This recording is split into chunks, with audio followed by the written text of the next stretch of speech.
রজব তাইয়েবের এরদোয়ানের এই যে এত বছরের এক দশকেরও বেশি সময় ধরে তুরস্কের রাজনীতিতে সাফল্য, এটা কিন্তু আসলেই একটা গভীর আলোচনার বিষয়। অবশ্যই। আজকের এই বিশেষ পর্বে আমরা এরদোয়ানের সাফল্যের পেছনের মূল কারণগুলো বা কৌশলগুলো একটু বোঝার চেষ্টা করব। আমাদের হাতে কিছু বিশ্লেষণ আছে, তথ্য আছে। হুম। দেখব যে ঠিক কোন জিনিসগুলো তার এই রাজনৈতিক যাত্রাকে এতটা প্রভাবশালী করে তুলল। বিষয়টা আসলেই গভীর। আপনি যেমনটা বললেন, এরদোয়ানের সাফল্যকে শুধু একজন ক্যারিজম্যাটিক নেতা হিসেবে দেখলে কিন্তু পুরোটা বোঝা যায় না। হুম। এর পেছনে লম্বা সময়ের পরিকল্পনা আছে, সাংগঠনিক শক্তি আছে, আর সময়ের সাথে কৌশল বদলানোর একটা বলতে পারেন দারুণ ক্ষমতা আছে। তিনি শুধু আবেগ দিয়ে চলেননি, বেশ হিসেব কষে এগিয়েছেন। আচ্ছা, তাহলে শুরুতেই যদি তার জনসম্পৃক্ততার দিকটা দেখি, হুম। তিনি তো প্রায়ই বলেন বা নিজেকে সেভাবে তুলে ধরেন যে তিনি জনগণের সেবক, শাসক নন। একদম।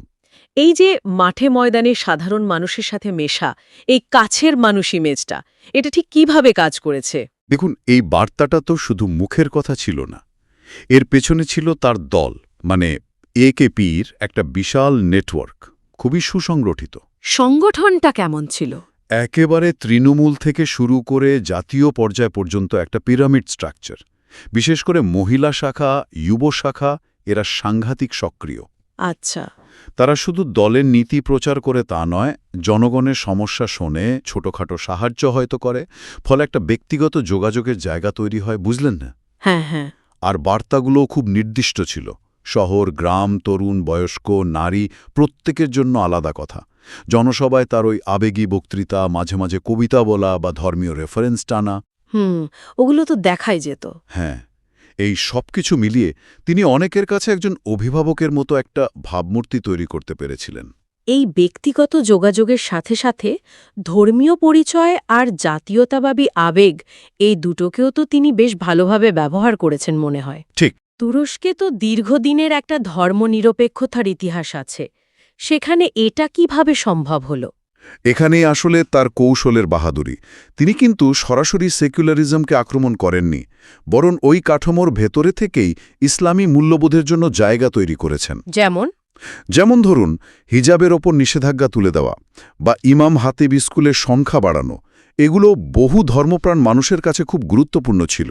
তারা হয়তো মনে করতেন আগের এলিটরা তাদের ধর্ম পালনে বাধা দিত। আচ্ছা, আচ্ছা। তিনি এই চাপা ক্ষোভটাকে জাতীয়তাবাদী গর্বের সাথে মিশিয়েছেন, নিজেকে বিশ্বজুড়ে মুসলিমদের বা উম্মার নেতা হিসেবে দেখানোর চেষ্টা করেছেন। হুম। ধরুন, ফিলিস্তিনি ইস্যুতে জোরালো বক্তব্য বা পশ্চিমা দেশগুলোকে চ্যালেঞ্জ করা, এই বিষয়গুলো তুরস্কের মানুষের মধ্যে এক ধরনের জাতীয়তাবাদী অনুভূতি তৈরি করেছে। তার মানে ধর্ম আর জাতীয়তাবাদ দুটোকে একসাথে কাজে লাগিয়েছেন? ঠিক তাই। আর ওই যে ২০১৬ সালের ব্যর্থ সামরিক অভ্যুত্থান, হ্যাঁ, ওটা তো একটা বিরাট ঘটনা ছিল। সেটাকে তিনি যেভাবে ব্যবহার করেছেন সেটা অসাধারণ।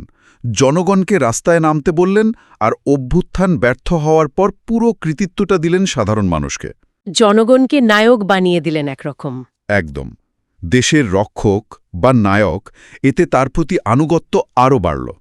আমরা নতুন তুরস্ক গড়ব, এই স্লোগানটা তখন আরও বেশি করে প্রতিষ্ঠা পেল। এটা একই সাথে পশ্চিমা বিরোধী আবার শক্তিশালী তুরস্কের একটা ছবিও তৈরি করল। জাতীয়তাবাদ, ধর্ম, এগুলোর পাশাপাশি উন্নয়নের কথাও তো বেশ জোরসোরে বলতেন। ইস্তাম্বুলের নতুন এয়ারপোর্ট, বড় বড় ব্রিজ, মেট্রো, এগুলো তো খুব প্রচারে আসত। অবশ্যই, অবশ্যই। উন্নয়ন ছিল তার প্রচারণার একটা মেন পিলার। তিনি দেখাতে চেয়েছেন যে তার নেতৃত্বে তুরস্ক শুধু আদর্শের দিক থেকে নয়, বস্তুগতভাবেও এগিয়ে যাচ্ছে। আচ্ছা। এই বড় বড় ইনফ্রাস্ট্রাকচার প্রজেক্টগুলো ছিল এর একদম চোখে পড়ার মতো প্রমাণ। দলের স্লোগানই তো ছিল, কাজই আমাদের প্রচারণা, উন্নয়নই আমাদের পোস্টার। ইন্টারেস্টিং। এই উন্নয়নের বার্তাটা দেশের ভেতরে যেমন সমর্থন বাড়িয়েছে, তেমনি আন্তর্জাতিকভাবেও তুরস্কের একটা ভালো ছবি তুলে ধরতে সাহায্য করেছে, অন্তত তার সমর্থকদের কাছে। আর এই সব বার্তা মানুষের কাছে পৌঁছে দিতে মিডিয়া আর আধুনিক প্রচারণার কৌশলও তো কাজে লাগিয়েছেন। হ্যাঁ, মিডিয়ার ব্যবহার ছিল খুবই পরিকল্পিত। টিভি, রেডিও, খবরের কাগজের ওপর নিয়ন্ত্রণের পাশাপাশি সোশ্যাল মিডিয়াকেও কিন্তু তিনি পুরো মাত্রায় ব্যবহার করেছেন। Facebook, Twitter. হ্যাঁ, ফেসবুক, টুইটার, ইউটিউব, সবখানেই তার দল এবং তার নিজের উপস্থিতি ছিল বেশ জোরালো। নিয়মিত লাইভ ভাষণ দিতেন, প্রশ্নোত্তর পর্ব করতেন। সরাসরি সংযোগ। একদম। এর ফলে প্রথাগত মিডিয়ার ফিল্টার এড়িয়ে নিজের কথা সরাসরি মানুষের কাছে পৌঁছে দেওয়াটা তার জন্য সহজ হয়েছিল। আরেকটা দিক হলো প্রতিপক্ষকে দুর্বল দেখানো, তাই না? প্রায় শোনা যেত বিরোধীরা ইসলাম বিরোধী বা পশ্চিমাদের দালাল, এ ধরনের কথা। এটাও তার কৌশলের একটা অংশ ছিল এবং বেশ কার্যকর ছিল, বিশেষ করে তার মূল ভোট ব্যাংকের কাছে। এর মাধ্যমে ভোটারদের মনে এক ধরনের ভয় বা দ্বিধা তৈরি করা হতো যে তিনি বা তার দল ক্ষমতা হারালে দেশ আবার পুরনো দিনের অস্থিতিশীলতায় ফিরে যাবে, অথবা দেশের ধর্মীয় বা জাতীয়তাবাদী যে পরিচিতি সেটা বিপদে পড়বে। মানে তিনি না থাকলে দেশ নিরাপদ নয়, এরকম একটা ধারণা। অনেকটা তাই।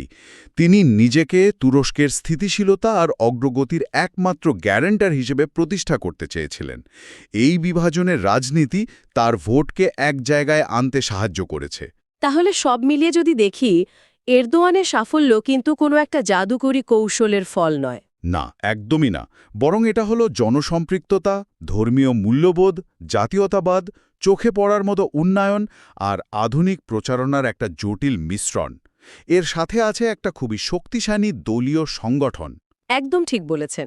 এই প্রত্যেকটা উপাদান একে অপরকে সাহায্য করেছে। একটাকে বাদ দিয়ে অন্যটা বোঝা কঠিন। এটা ছিল একটা কমপ্লিট প্যাকেজ, যা তুরস্কের ওই নির্দিষ্ট সামাজিক রাজনৈতিক পরিস্থিতিতে দারুণভাবে কাজ করেছে। আর সময়ের সাথে সাথে তিনি এই কৌশলগুলোকে কিন্তু বদলেছেনও, পরিমার্জন করেছেন। এখানেই তাহলে শেষ প্রশ্নটা আসে, এরদোয়ানের এই মডেলটা, যেখানে ধর্ম, জাতীয়তাবাদ, পপুলিজম, উন্নয়ন আর মিডিয়ার সবকিছুর এমন একটা মিশ্রণ, এটা কি শুধু তুরস্কের জন্যই সফল ছিল, এটা একটা ভালো প্রশ্ন। নাকি বিশ্বজুড়ে অন্য যারা উদীয়মান নেতা আছেন তাদের জন্য এটা এক নতুন ধরনের সফল রাজনৈতিক কৌশলের মডেল হতে পারে? এই প্রশ্নটা মনে হয় ভবিষ্যতের পর্যবেক্ষকদের জন্য অনেক ভাবনার খোরাক দেবে। অবশ্যই দেবে।